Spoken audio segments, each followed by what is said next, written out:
Presença. Oferecimento Áureo. Mais que sonhar, realizar. E Vista Azul Hotel. A Europa pertinho de você. Hoje, a presença do presidente da Associação Espírito Santense do Ministério Público e promotor Leonardo César.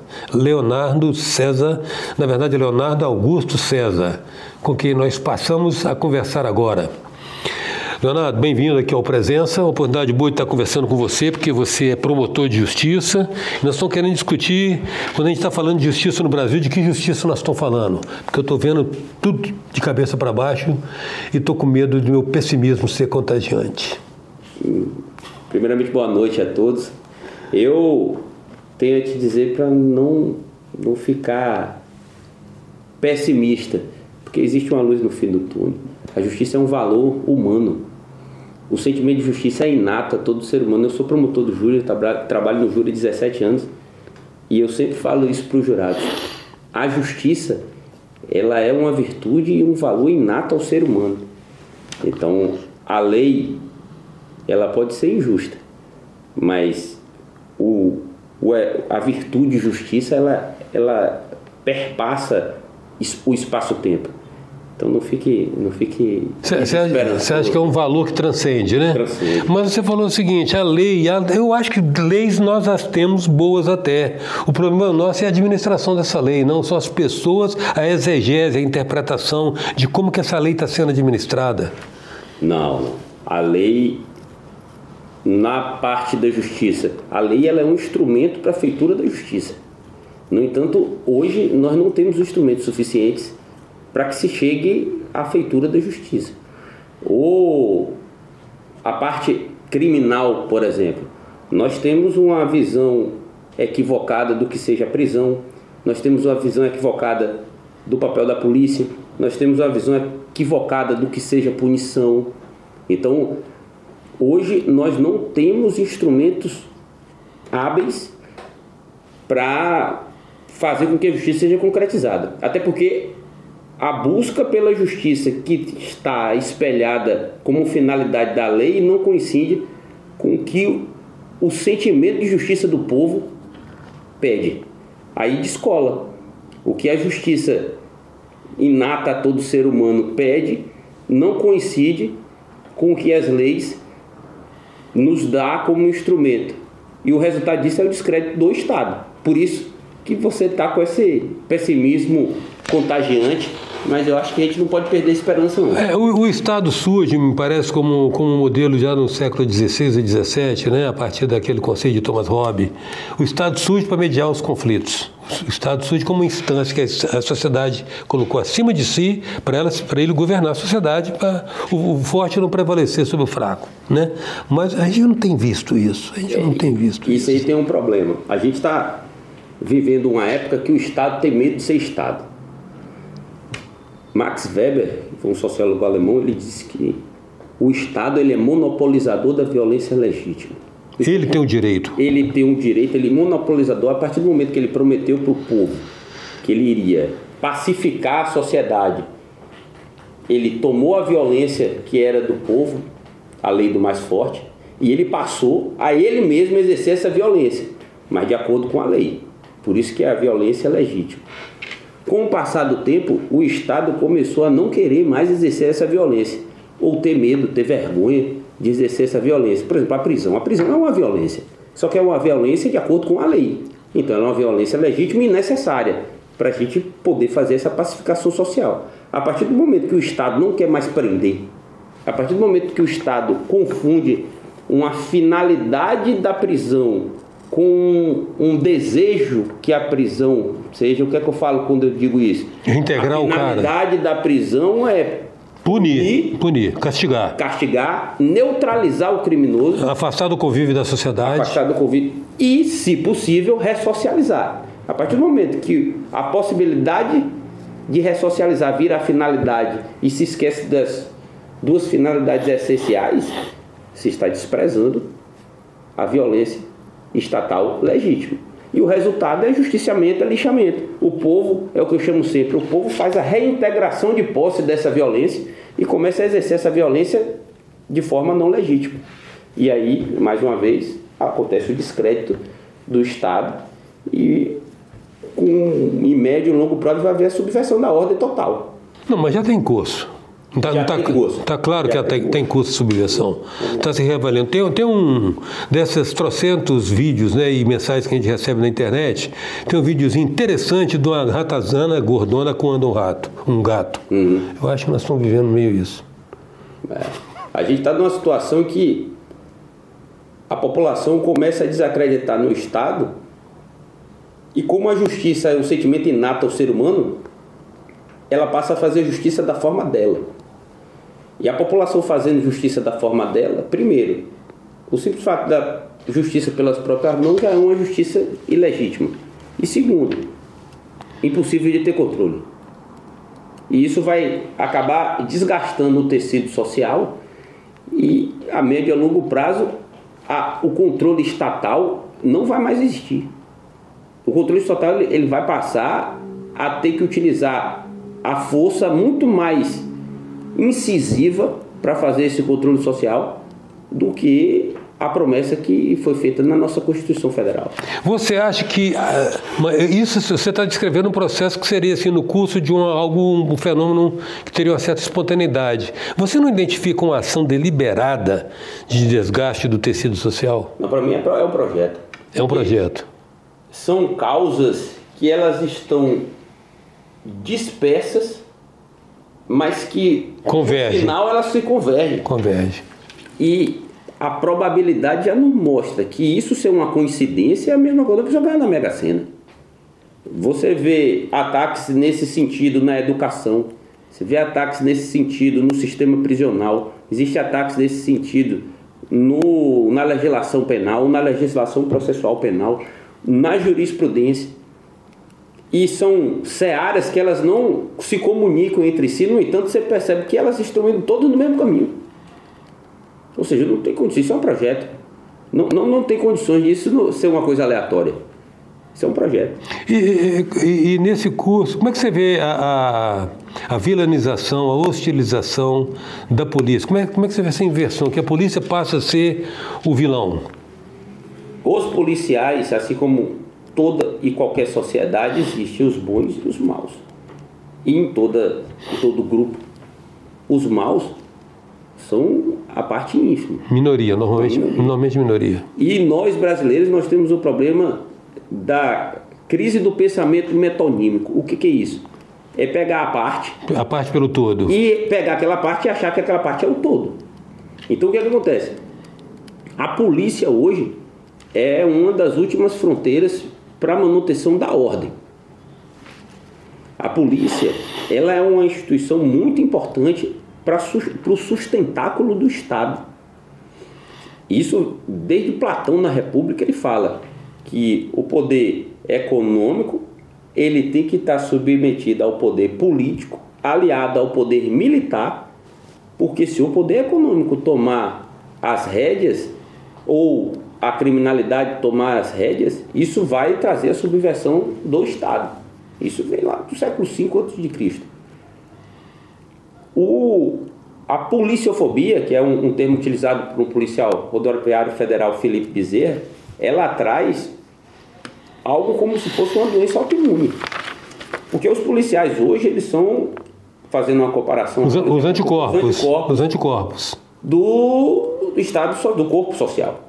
Então, se há um ataque deliberado para os policiais, em contrapartida, está se beneficiando os criminosos. Não estou aqui dizendo que todos os policiais são santos, até porque 100% não existe, só o absoluto, só Deus. No entanto, esse pensamento metonímico de fazer uma policiofobia institucionalizada desanima os policiais, faz com que os policiais não queiram mais atuar de forma como a lei manda, por medo, porque não tem o respaldo jurídico, o respaldo legal para a atuação deles, e mais uma vez, trazendo o descrédito do Estado. E aí nós voltamos àquilo que você colocou inicialmente. Isso é uma ação em curso deliberada. A meu ver, é deliberada. Repito, são circunstâncias que estão aparentemente distintas. Si. As searas não se comunicam entre si, no entanto, todas as ações convergem para uma única finalidade. Então, a probabilidade que existe é que isso aí seja um projeto. Agora, que você falou a respeito de luz no fim do túnel, no sentido o sentimento da justiça é inato, instintivo no ser humano, né? Mas o processo político que nós estamos envolvidos, inclusive com essa polarização que ainda perdura, ele não autoriza essas esperanças. A verdade é essa, só se for muito a longo prazo. Descartado o fato de que a longo prazo estaremos mortos, né? Como é que você vê concretamente assim, essa questão da sociedade está perdida com seus próprios valores? Para a própria preservação da sociedade, esses valores vão ter que ser resgatados. Na história da humanidade, todas as vezes que houve crise nos valores, esses valores automaticamente foi assim com a queda do Império Romano. Eles ressurgem para poder trazer uma certa ordem à sociedade, porque o ser humano busca ordem. E essa polarização que está acontecendo hoje, esse impedimento que ideias divergentes circulem para que a gente possa ir atrás do progresso, numa verdadeira dialética de Aristóteles. Essa tolerância repressiva que existe muitas vezes seguindo a doutrina da escola de Frankfurt, ela faz com que, com as ideias não circulando, formata-se o imaginário da população, e isso vai fazer com que as pessoas sintam que os valores que estão inatos nela estão sufocados. E aí, automaticamente, a meu ver, vai ter esse retrocesso e o pessoal vai começar a procurar os valores que sempre foram valores desde que o mundo é mundo. Você acha que instintivamente, então, ou fisiologicamente, isso tende a ocorrer? Eu acho que isso tende a ocorrer. Quando, eu não sei, mas eu percebo que já há sinais. As pessoas já estão começando a procurar os valores, procurar filósofos, estudar a filosofia desses valores. Eu vejo muita gente procurando os estoicos, estudando Sêneca, Marco Aurélio. Os estoicos estão em moda. Estão na moda. Estão na moda. Então, a gente pode perceber que já está tendo uma busca que antigamente não tinha. Você pega 20, 30 anos atrás, ninguém se tocava nesses assuntos de valor, justiça, de virtudes. Hoje já tem um comecinho, a semente já está começando a ser lançada. A presença hoje é do presidente da Associação Espírito Santense do Ministério Público, promotor público Leonardo César. A gente volta já.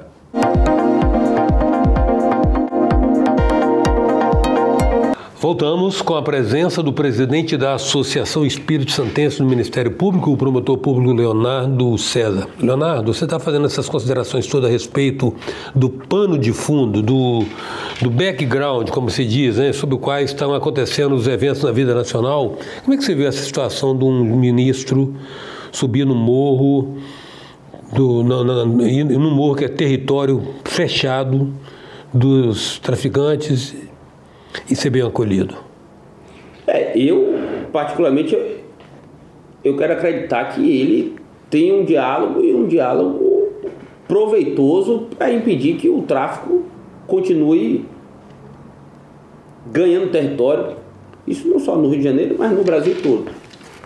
Nós sabemos muito bem quais os males que a droga faz. Não existe traficante paz e amor. Essa cultura de idolatrar o traficante de drogas e o uso das drogas é maléfica. Nós não temos na história e na literatura médica ou científica dizendo que existem benefícios para drogas recreativas. Então, essa estrutura de ir lá, não sei qual foi o teor da conversa, não sei qual foi o motivo que foi lá, mas como ministro da Justiça, hoje ministro do STF, eu tenho certeza que ele foi lá para tentar ter um diálogo. Converteu os traficantes? Não, ele teve um diálogo com as associações. Eu não sei se ele foi falar com o traficante. Eu lembro que ele foi falar com uma associação de bairro, fazer... E então, essa política de trazer um diálogo com a comunidade é proveitosa. Agora, com o tráfico, não. Você percebe os efeitos nefastos da polarização que hoje nós temos? Ou seja, a coisa extrapolando da arena política para o comportamento da sociedade como um todo? Sim, a gente pode ver que, por exemplo, as eleições de Collor e Lula em 89, as eleições de Fernando Henrique e Lula, elas tinham uma polarização, mas era uma polarização normal da dialética, da conversa normal da política. No entanto, hoje nós temos uma polarização a tal ponto que familiares ficam sem se falar, amigos deixam de ser amigos por conta de vieses políticos. Idiosincrasias políticas. Isso é mais uma forma de folgar o tecido social, de forma que nós percamos nossa unidade como nação. Não podemos trazer essa polarização e, parafraseando o ministro Luiz Roberto Barroso, argumento nunca pode ser insulto. Argumento não pode ser entendido como insulto, porque a liberdade de pensamento ela vem para o progresso. Uma pessoa que discorda da outra, das duas uma, ou fortalece o entendimento discordante ou ele faz com que a pessoa mude de ideia. Então essa polarização que faz com que as pessoas deixem de conversar, deixem de ter um embate de ideias, faz com que a sociedade perca. Isso é um desastre para o progresso da nação. E o que você está vendo como são as referências que vigoram hoje para a sociedade nesse contexto atual? Quais são as referências vigentes? Hoje a gente está numa inversão de valores muito grande, né? Hoje nós não temos referências de valores éticos, morais, temperança, esforço, trabalho, tolerância, empatia, caridade. Os telespectadores aí podem ter certeza que eles conhecem a Lise Matsunaga, Susana von Richthofen, o casal Nardoni. No entanto, se eu falar o nome aqui, Ellen Batista, ninguém vai saber quem é. No entanto, os 3 primeiros nomes que eu falei foram responsáveis por crimes bárbaros, homicídios horrendos, hediondos. E a Ellen Batista, uma desconhecida, é a professora que em 2017 salvou crianças de um atentado. Só isso é um sintoma que mostra a quem a nossa nação elege como virtude e a quem a nossa nação quer prestigiar. Essa professora ela tinha que ser prestigiada, tinha que ter filme, nome de rua, nome de praça, livros sobre a vida dela. No entanto, quem tem a total cobertura e foco são os 3 que praticaram os crimes. Percebe-se um total desbaratamento dos controles tradicionais, dos controles sociais tradicionais?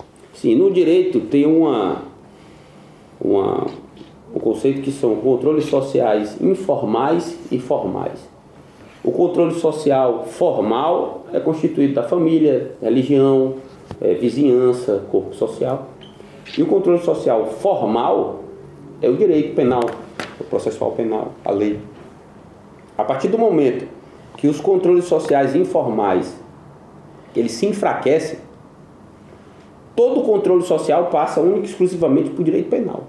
E aí a gente volta ao que a gente conversou sobre as leis ruins, sobre a confusão da finalidade da prisão, sobre o descrédito do Estado em relação a dar uma resposta de acordo com a justiça que é inata a todo ser humano. Há uma inflação de demandas para esse controle social formal. E aí a gente vê o que tem hoje aí, mais de 340 mil mandados de prisão em aberto, um um pseudo-discurso defendendo um encarceramento em massa, que é um mito, porque na verdade o que existe é crime em massa, já que as possibilidades de prisão no Brasil são ínfimas em comparação a outros países, e mesmo assim, com essa gama de instrumentos para fazer com que a prisão seja a última opção, o Brasil ainda tem prendido bastante. Ou seja, nós estamos numa situação em que os valores sociais, os valores virtuosos da sociedade, eles não são privilegiados, distinguidos, reconhecidos. E mais, existe um discurso dizendo, não, porque isso aqui falta educação. Nós não podemos nos esquecer que os maiores crimes praticados foram praticados por pessoas com mestrado e doutorado, pessoas, como diz do direito, o crime do colarinho urbano, eram pessoas que tinham alto poder, tanto intelectual como econômico.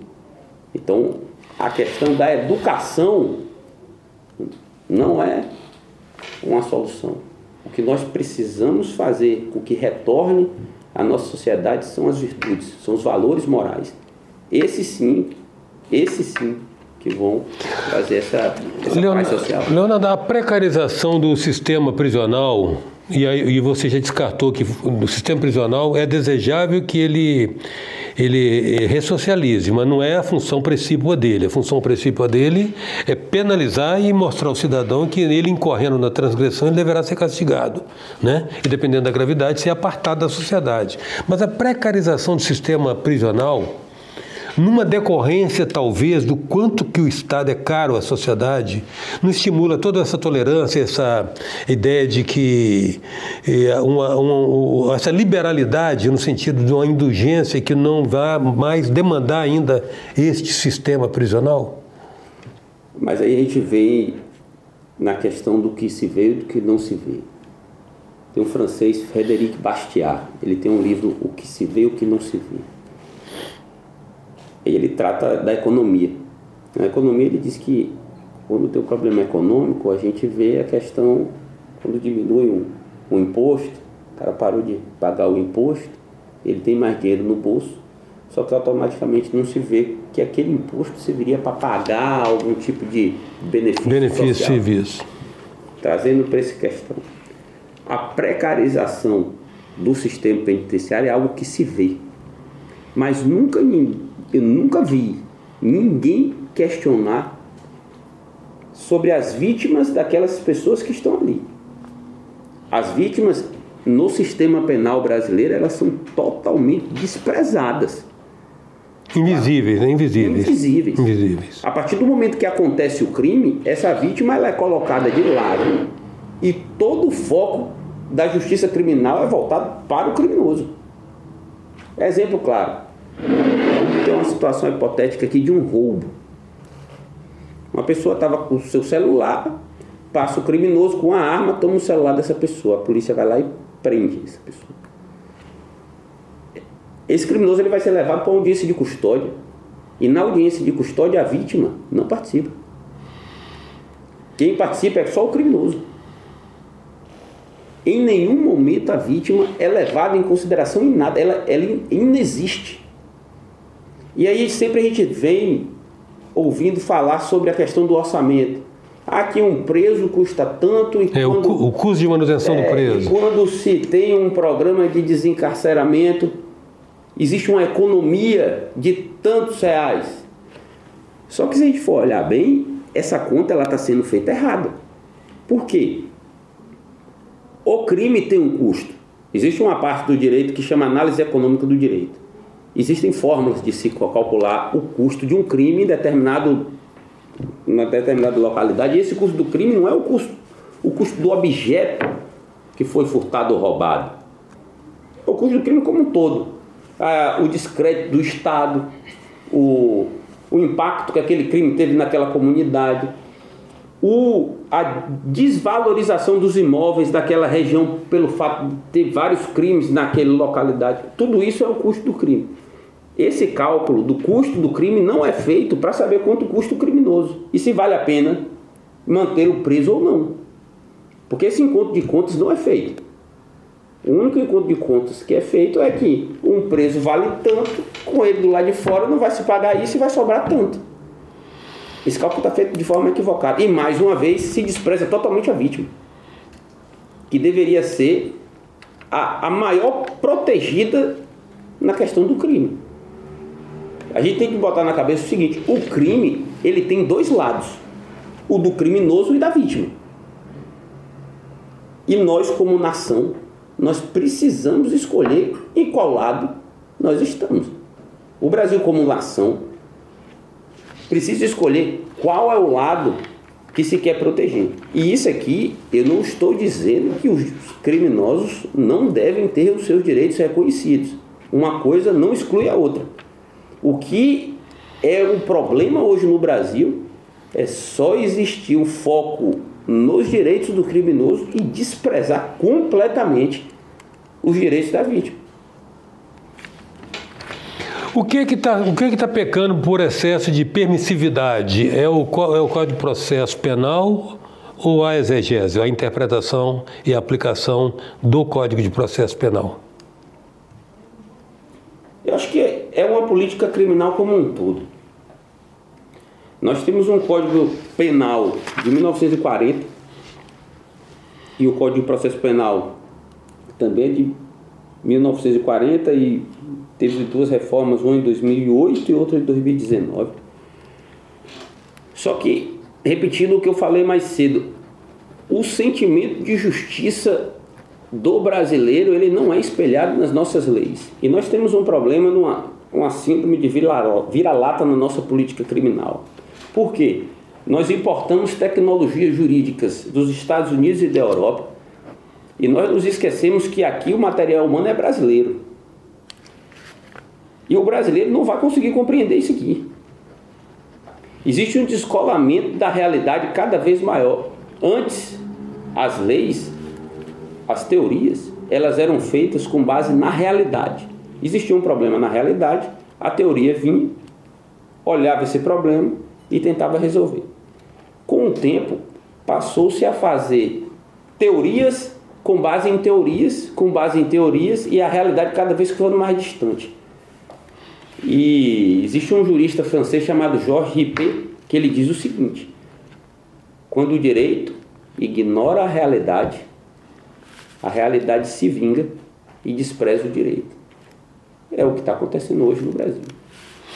Eu quero agradecer muito sua presença aqui e essa concessão que você faz um debate aberto a respeito disso, que eu sei que às vezes corporativamente, institucionalmente, profissionalmente, as pessoas relutam um pouco em abordar esses assuntos por desagradável que são. Muito grato mesmo pela sua presença. Ok, eu que agradeço a oportunidade e sempre à disposição para ajudar e ampliar os debates, porque sempre a dialética e as ideias circulando são muito importantes. Eu creio nisso. A presença hoje do presidente da Associação Espírito Santense do Ministério Público, Leonardo César. Até já.